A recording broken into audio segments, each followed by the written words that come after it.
I'm not telling you this to scare you, merely to inform you. There is a reason we fear the dark. Let me show you.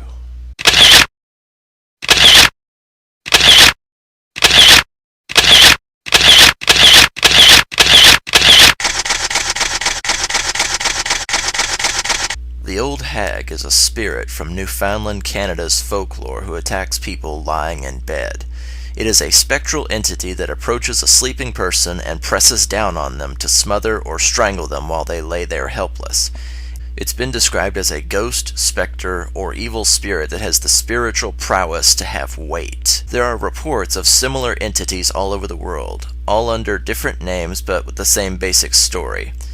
In Hmong tradition is referred to as Da Cho, a spirit that comes and sits on your chest while you sleep to suffocate you. Another interpretation is the Striga, a sort of undead that feeds on the life energy of children while they sleep. It hovers above the sleeper like a weightless apparition and can only be harmed when it is actually feeding.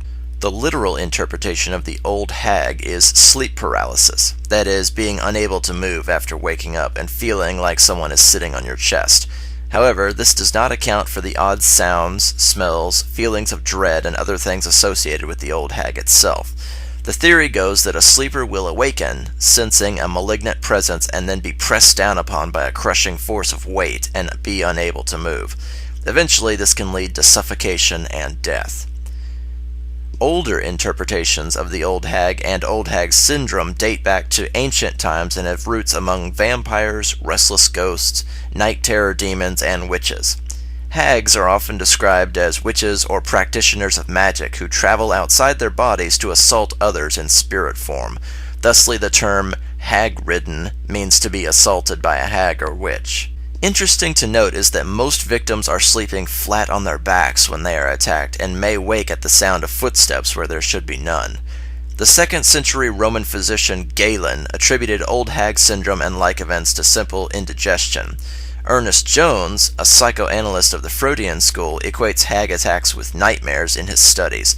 Jones also noted that the word nightmare comes from the Anglo-Saxon term nait or niched, which means night, and Mara, which literally means the crusher. So if a night crusher occurs, it may be an Old Hag attack.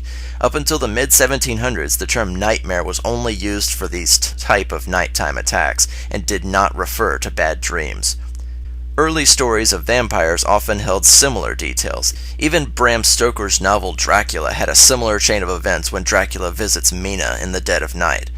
The creature goes by many names and has many forms throughout the ages and various cultures, though the details are always the same and neither doctors nor sufferers can seem to agree on their explanations.